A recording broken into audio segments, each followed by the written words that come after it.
नमस्कार मित्रों। एक बार देवर्षि नारद के मन में यह अभिमान पैदा हो गया कि वे ही भगवान विष्णु के सबसे बड़े भक्त हैं। वे सोचने लगे, मैं रात दिन भगवान विष्णु का गुणगान करता हूँ, फिर इस संसार में मुझसे बड़ा भक्त और कौन हो सकता है। किंतु पता नहीं श्री हरि मुझे ऐसा समझते हैं या नहीं। यह विचार कर नारद भगवान विष्णु के पास क्षीर सागर में पहुँचे और उन्हें प्रणाम किया। विष्णु जी बोले, आओ नारद, कहो कैसे आना हुआ। नारद बोले, भगवान मैं आपसे एक बात पूछने आया हूँ। भगवान विष्णु बोले, मैं तुम्हारे मन की बात जानता हूँ नारद, फिर भी तुम्हारे मुँह से सुनना चाहता हूँ। नारद ने कहा, हे देव, मैं जीवन भर आपका गुणगान करता रहा हूँ। पल पल हर क्षण मुझे बस आपका ही ध्यान रहता है। आप मुझे यह बताइए कि क्या मुझसे भी बड़ा आपका कोई अन्य भक्त है संसार में। भगवान विष्णु समझ तो पहले ही गए थे कि नारद को अपनी भक्ति पर अभिमान पैदा हो गया है, किंतु अपने मन की बात छुपाकर वे बोले, नारद, इस प्रश्न के लिए तो तुम्हें मेरे साथ मृत्युलोक चलना पड़ेगा। नारद बोले, ठीक है भगवान, मैं मृत्युलोक चलने के लिए तैयार हूँ। भगवान विष्णु नारद को लेकर मृत्युलोक चल पड़े। धरती पर पहुंचकर दोनों ने किसान का वेश धारण किया और एक गांव के किनारे बनी झोपड़ी की ओर चल पड़े। विष्णु बोले, नारद, मेरा एक बहुत बड़ा भक्त यहाँ इस कुटिया में रहता है। आश्चर्य है, क्या मुझसे भी बढ़कर किसी की भक्ति हो सकती है। नारद के मुख से निकला, क्या वह मेरी तरह आपका ध्यान लगाए रहता है। विष्णु जी ने कहा, आओ स्वयं ही जान लोगे, और दोनों कुटिया की ओर बढ़ गए। किसान उस समय कुटिया के बाहर अपनी गाय को बांध रहा था। उसके मुख से हरि हरि गोविंद का स्वर निकल रहा था। किसान का वेश धरे विष्णु जी ने उसके निकट जाकर नारायण नारायण कहा तो किसान ने विनीत स्वर में पूछा, आप कहाँ से आए हैं, मेरे लिए कोई सेवा हो तो निसंकोच बताइए।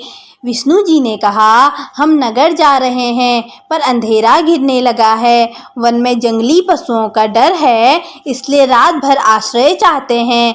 किसान ने प्रसन्न भाव से कहा, मेरी कुटिया में आपका स्वागत है, और जो रूखा सूखा घर में है आपके लिए हाजिर है। भगवान ने मुझे आप लोगों की सेवा करने का अवसर दिया है, बड़ी कृपा हुई उनकी। बाहर एक खटिया पर दोनों को बिठाकर किसान अंदर गया और अपनी पत्नी से कहा, देवी, दो अतिथि आए हैं। किसान की पत्नी उस समय अपने बच्चों को भोजन परोस रही थी। धीरे से आटे का बर्तन दिखाती हुई बोली, घर में इतना सा ही आटा है और यह बच्चे और भोजन मांग रहे हैं। किसान बोला, कोई बात नहीं, हम अतिथियों को भरपेट भोजन कराएंगे। तुम बच्चों को आज कांजी बनाकर पिला देना। नारद और भगवान विष्णु ने उन दोनों का सारा वार्तालाप सुना, फिर भी परीक्षा लेने के लिए भोजन के लिए बैठ गए। जब दोनों ने भरपेट भोजन कर लिया तो नारद सोचने लगे, यह सीधा साधा गृहस्थ भगवान का सबसे बड़ा भक्त कैसे हो सकता है। उधर श्री हरि ने किसान से और भोजन लाने की फरमाइश कर दी। बोले, मेरा पेट अभी नहीं भरा, क्या और भोजन मिलेगा। किसान रसोई घर में गया और जाकर पत्नी से पूछा, कुछ और भोजन बचा है क्या। पत्नी बोली, बच्चों के लिए कांजी बनाई है, बस वही बची है। विष्णु भगवान और नारद वह भी पी गए। किसान और उसके परिवार को भूखे ही सोना पड़ा। भूखे बच्चे माँ का आंचल थाम कह उठे, माँ, नींद नहीं आ रही है, मुझे बड़े जोरों से भूख लगी है।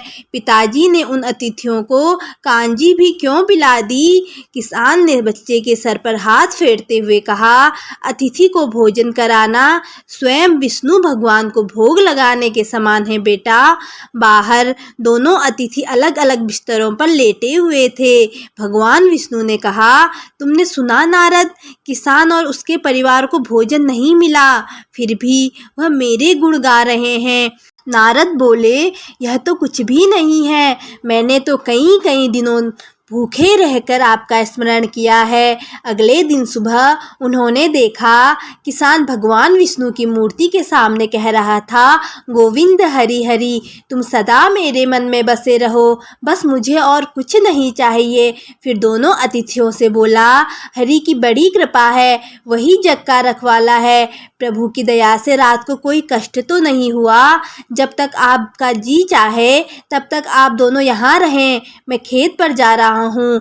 भगवान विष्णु बोले, हम भी तुम्हारे साथ चलेंगे यदि तुम्हें कोई आपत्ति न हो तो। नारद और विष्णु भगवान किसान के साथ उसके खेत पर गए। किसान बोला, यही है अपना खेत, अब मैं काम करूँगा। नारद बोले, तुम तो सत्पुरुष हो, भगवान के बड़े भक्त हो, हर घड़ी उनका नाम लेते रहते हो। किसान बोला, अरे कहाँ, काम से जब भी थोड़ा बहुत समय मिलता है तभी उनका नाम लेता हूँ। नारद ने पूछा, कब कब मिलता है समय?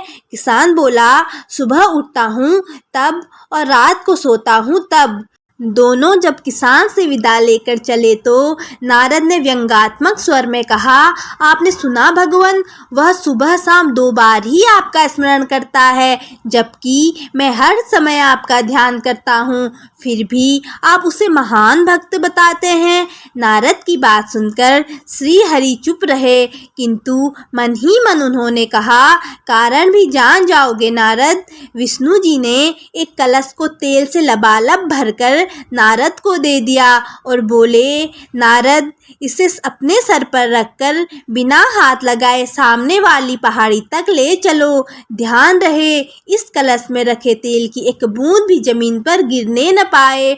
नारद बोले, यह कार्य सहज तो नहीं है।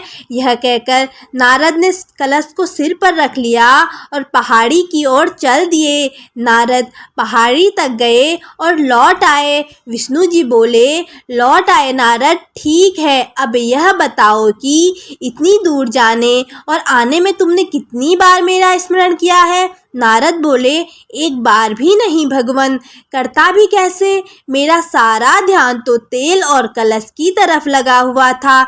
श्री हरि बोले, तब तुम ही सोचो, वह किसान दिन भर कठिन परिश्रम करता है, फिर भी 2-4 बार मेरा स्मरण जरूर करता है और तुम एक बार भी मेरा स्मरण नहीं कर पाए। विष्णु जी की बात सुनकर नारद श्री हरि के चरणों पर गिरकर बोले, मान गया प्रभु, जो संसार के झंझटों में रहकर आपका स्मरण करते हैं वे ही आपके सबसे बड़े भक्त हैं।